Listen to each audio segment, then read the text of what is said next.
Hello friends, welcome back to the channel.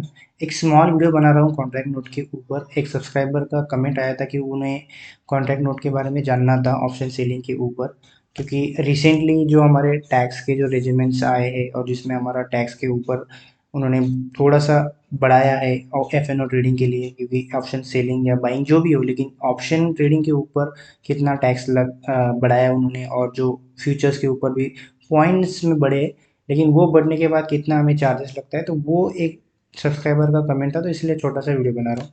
सो ये मेरा एक कॉन्ट्रैक्ट नोट है 29 अगस्त का। 29 अगस्त लास्ट लास्ट वीक का था, जब ये निफ्टी का एक्सपायरी था, उस दिन मैंने ये ट्रेड लिया था।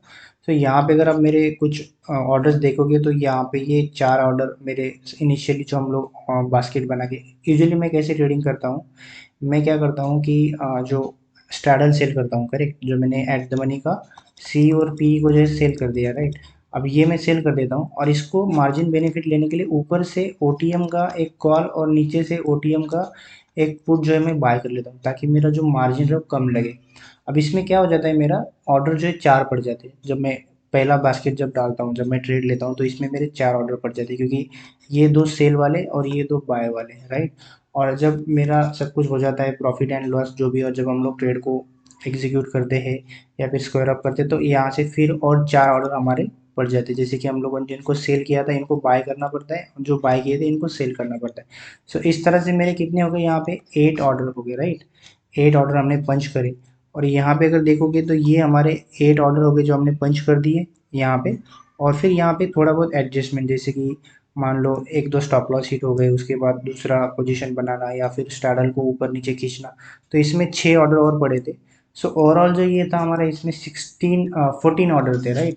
8 और 6, लगभग 14 ऑर्डर पड़े थे हमारे। अब 14 ऑर्डर अगर मेरे पढ़ने होते और इसको मैं मल्टीप्लाई बाय 20 अगर करता था, राइट। अगर मैं किसी दूसरे ब्रोकर में ट्रेड करता, यानी कि लेट से हमारा जीरोदा हो गया, फायर्स हो गया, तो इसमें मुझे कितना लग जाता, 280 रुपीज़ का ब्रोकरेज मेरे को यहाँ पे ऑन दी स्पॉट लग जाता, 20 रुपीज़ पर हिसाब के ऑर्डर से, राइट। लेकिन ये जो है हमारा कोटक नियो का अकाउंट है। अब कोटक नियो के अकाउंट में जो है ये हमारा 280 कम्प्लीटली बच जाता है, राइट, क्योंकि ये मेरा जीरो ब्रोकरेज अकाउंट है। अब ये 280 मुझे लगे नहीं। अब इसके बाद कुछ हमें जो चार्जेस लगते हैं वो हर एक अकाउंट में लगते हैं, चाहे आप फिर किसी भी ब्रोकर में अकाउंट ओपन कर लो, Zerodha, Fyers, Angel One, Groww, जो भी आप जिसमें भी अकाउंट ओपन करोगे, उसमें तो आपको उतने चार्जेस लगने ही लगने हैं जो गवर्नमेंट के बेसिक चार्जेस होते हैं। तो उन्हीं बेसिक चार्जेस को हम लोग अभी देखेंगे कि वो कितना लगा हमें, ठीक है। ओके। तो यहाँ पे वो फिर हमारा जो 14 ऑर्डर हमारे पड़े थे, उसमें ये देखो, ये हमारा नेट पे इन और पे आउट है। पे इन और पे आउट मतलब क्या, कि अगर आप प्रॉफिट करते हो तो वो पे इन होता है, पे आउट अगर आप लॉस करते हो तो ये हमारा ऑब्लिगेशन है। तो हमने इस ट्रेड में टोटल ओवरऑल बनाया था 1726 रुपये का प्रॉफिट इंट्राडे में, एक दिन में। अब यहाँ पे हमारे 14 ऑर्डर पड़े थे, तो हमने यहाँ पे 280 तो हमारा बच गया, हमें 280 नहीं लगा, लेकिन जो बेसिक चार्जेस होते, अभी यहाँ पे क्या है, taxable supply value brokerage as यहाँ पे 0.07 पैसा, राइट। अभी जो हमारे ट्रांजैक्शन चार्जेस है, जो सेवी के फीस होते हैं, तो इसमें मेरे गए 13 रुपीज़। उसके बाद जो है, जो 18% जो जीएसटी वो गया 0.01। ये 2.45 ये हमारा गया क्या, जीएसटी ऑन ट्रांजैक्शन। अभी जो जो हमारा जीएसटी ऑन ट्रांजैक्शन मतलब क्या, कि जो ऊपर का जो वैल्यू गया इसके ऊपर एक जीएसटी लगता है, ये आया। उसके बाद जो ये 9% जीएसटी और ये 9% जीएसटी जो स्टेट जीएसटी और ना जो हमारा होता है सेंट्रल जीएसटी, ये लग गया बराबर। अब इसके बाद ये टोटल हो गया हमारा, इसको हम कैलकुलेट करेंगे तो ये एक अलग टोटल आ जाता है। और फिर सेम यहाँ पे जो है वो ऊपर वाला नीचे कंटिन्यू किया है, क्योंकि वहाँ पे पेज खत्म हो गया। तो यहाँ पे देखो, यहाँ पे एस टी टी लगाया हमें 9 रुपये का, जो ऊपर के ओवरऑल थे, और ये उसमें 9 प्लस ऐड कर देंगे, तो समवेयर अराउंड जो भी 13 रुपये ऊपर से, 13-14 रुपये और ये 9 रुपये। सो ओवरऑल जो हमारा था, जो हमने 1726 रुपये का प्रॉफिट बनाया था, उसमें से ये कुछ 20-25 रुपये माइनस होके इतना वाला, जो 1326 में से टोटल जो ऊपर के और ये मिला के समवेयर अराउंड 26 या 25 रुपये के आसपास हमारा ओवरऑल डिडक्ट हुआ। और ये क्रेडिट हुआ हमारे अकाउंट में। यहाँ पे शेयर आप देख रहे होंगे, अगर ये प्रॉफिट में इसलिए क्रेडिट, अगर ये मेरा लॉस होता तो यहाँ पे डीआर में आ जाता, क्योंकि डेबिट हो जाता मेरे अकाउंट से। तो इतना अमाउंट मेरे अकाउंट में फाइनली सब होने के बाद ऐड हो गया, यानी 1726 का हमने प्रॉफिट बनाया, और सिर्फ पूरे दिन में हमारा 25 रुपये का चार्जेस जो है गया। तो ये ऑप्शन सेलिंग के 14 ऑर्डर डालने के बाद का हमारा इतना खर्चा गया है, ठीक है। सो ये मुझे आपको बताना था कि जो जो भैया जिनको कॉन्ट्रैक्ट नोट देखना था, तो आप देख सकते हो कि भाई यहाँ पे, तो यही मुझे बताना था आपको कि कॉन्ट्रैक्ट नोट के बारे में कि कितना चार्जेस मुझे लगा।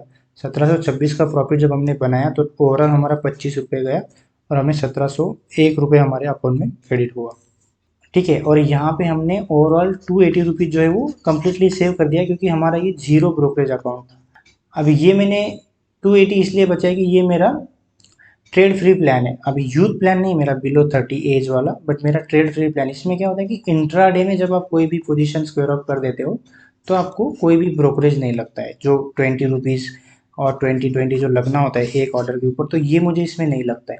हाँ, अगर मैं इंट्राडे में ना क्लोज करके अगर पोजीशन को लेके चला जाता कल के लिए, तो फिर मेरा यहाँ पे क्या हो जाता, तो मुझे यहाँ पे जो है चार्जेस लग जाते 20 रुपीज़। लेकिन मैंने इंट्राडे में ही, मतलब मॉर्निंग में ही ट्रेड पर परचेस किया और उसके बाद 3:30 को मैंने एग्जिट कर दिया, तो इसलिए मेरा जो है वो ब्रोकरेज जो है कम्प्लीटली जीरो हो गया।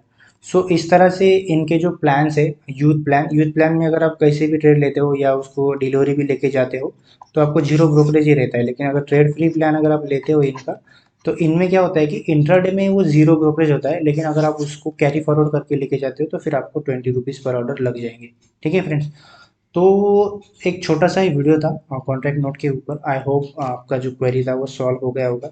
हाँ, लेकिन आपको ध्यान में रखना है ये ऑप्शंस के ऊपर है।